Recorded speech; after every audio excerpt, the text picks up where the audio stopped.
Hi, good morning, everybody. It's Cindy. I'm here in New York City for work. And I had a question from my good friend Susan in Las Vegas. And Susan and I have known each other a long time, and she's followed a healthy lifestyle for a long time.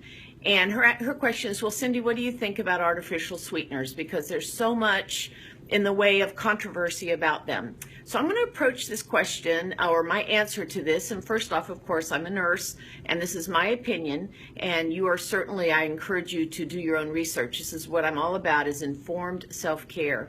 Well, let's talk about it from the point of view of someone like me who struggled with their weight all their life.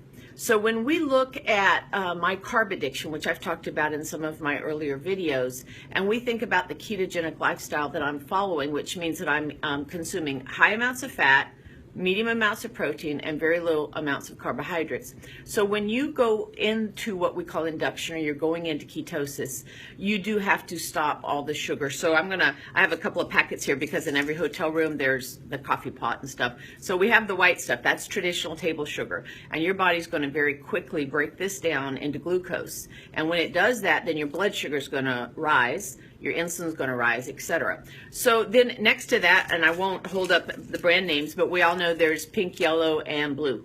Those are the traditional ones that we'll see, the artificial sweeteners. And of course there's research out there that shows that these may have a detrimental impact on our health. And I know that some folks, like my daughter Rachel, cannot tolerate artificial sweeteners because it gives her really bad migraines. So she has to totally avoid those. But what I want those of us that are trying to get into something where we're eating more natural foods and we're not eating so many processed foods, especially carbohydrates, is don't let perfection stop you from progressing. Don't let, like, well, I have to do it just right. I have to have grass-fed beef, and I have to range-free chickens, and I have to only have whatever. Stop you from getting started. Anything is better than just staying where you're at if you're like I was. Anything that you can do to reduce your addiction, because we know there's plenty of research. This is plain table sugar.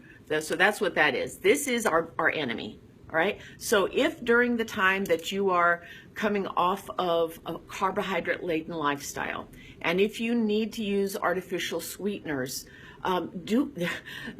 being obese and having diabetes or pre-diabetes is much more certainly detrimental to your health than artificial sweeteners. And over time, and there is a great sweetener that isn't artificial. There's two actually. One would be stevia, and that's from a natural leaf extract. And make sure when you buy it, you buy pure stevia and not something that's been over processed. And a lot of the great stevias are in little bottles with a dropper, and they actually have flavored stevias like chocolate and different things.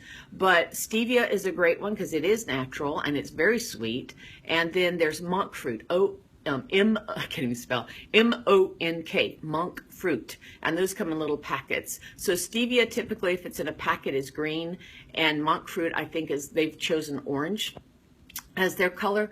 So there's lots of options for you, but what I'm encouraging you to do is do your research, have informed self-care, be in charge of your health, and choose better. Choose better. You can be better today. I've got to run. I've got a full day, but I hope you guys are having a great one, and I'll talk to you soon. Bye.